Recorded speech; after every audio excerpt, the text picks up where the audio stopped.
어제 정부가 총 30.5조 원 규모의 추경안을 의결했습니다. 경기 진작과 사업 자영업자 취약계층 보호를 위한 추경의 필요성에 대해서는 일부 동의할 수 있습니다. 그러나 취임 2주 만에 뚝딱 만들어진 정부의 졸속 추경안은 민생경제 회복에 도움이 되지 않는 정치적 포퓰리즘 추경에 불과합니다. 특히 우려되는 대목은 전국민 소비 쿠폰 예산 13조 2천억과 지역사랑 상품권 예산 6천억입니다. 전체 추경의 절반에 달하는 예산이 포퓰리즘적 현금 살포에 투입되는 것입니다. 이번 추경안은 한마디로 사이비 호텔 경제학의 대국민 실험장으로 보고 있습니다. 우려되는 부분이 세 가지가 있습니다. 첫째, 막대한 예산 투입에 비해 경기 진작 효과가 미미하다는 것입니다. 이미 문재인 정부 시절 전국민 재난지원금의 소비 효과에 대한 KDI 등 연구기관의 연구 결과가 많이 나와 있습니다. 둘째, 무차별적인 현금 살포가 집값 상승과 물가 폭등의 압력으로 작용할 수 있습니다. 셋째, 국가 채무가 1,300조 원을 넘어 급격히 악화될 수 있습니다. 그래서 이런 지원금을 추진하고자 한다면 내수 진작 효과, 물가와 부동산에 미치는 영향, 국가 채무 등을 종합적으로 분석하고 논의해서 중장기적인 경제 운용 방침을 정해서 이에 따라 추진되어야 합니다.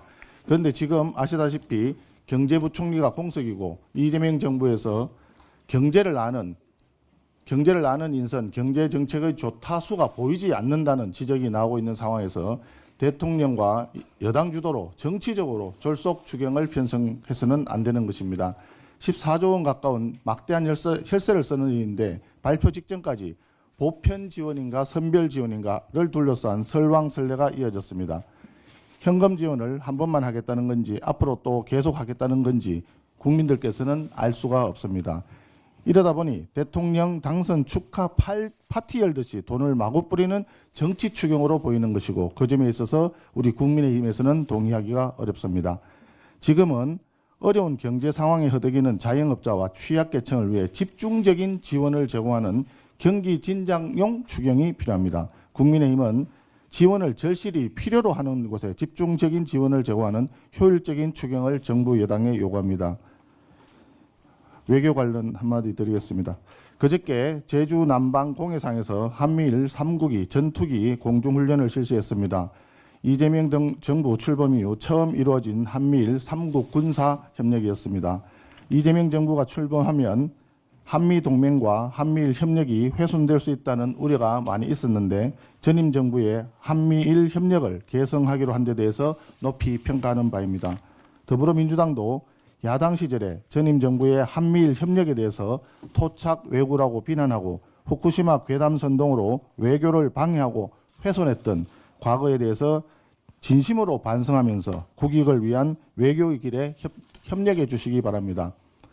그런데 일부 여당 중진 의원들이 G7 정상외교 성과에 대해서 칭찬을 넘어서 한미 정상회담이 무산된 것까지도 잘 됐다고 주장하는 기이한 반응을 내놓고 있습니다. 여당 의원들이 통상적인 대통령 칭찬을 넘어서 과도하게 아전 인수식 해석을 내게 되면 오히려 미국과 국제사회에 우리 정부의 본심에 대해서 의구심을 자아낼 수 있다는 것을 명심해야 합니다. 지금은 대한민국 대통령이 트럼프 대통령과 직접 만나서 관세 협상의 성공적 타결을 위해서 상호 신뢰를 구축해야 할 시점입니다. 이번에 G7 국가 중 미국뿐만 아니라 프랑스, 독일, 이탈리아 정상과도 양자회담이 없었던 점은 아쉬운 대목입니다. 전문가들과 국민들 사이에서도 우려 섞인 지적이 나오고 있습니다. 정부는 이런 이야기를 듣기 싫은 비판으로만 치부하지 말고 적절한 설명을 통해서 국민들을 안심시키도록 노력해 주시기를 당부드립니다. 국민의힘은 진심으로 새 정부가 외교를 잘하기를 바라고 있습니다. 외교가 곧 경제이고 외교가 곧 안보이기 때문입니다. 이번 주말 대통령과 오찬을 통해 G7 정상외교 성과도 청취하고 대미 관세협상 성공에 대한 당부 말씀도 드리면서 일각에서 우려하는 지점에 대해 대통령께 진솔한 설명을 요구하도록 하겠습니다. 이상입니다.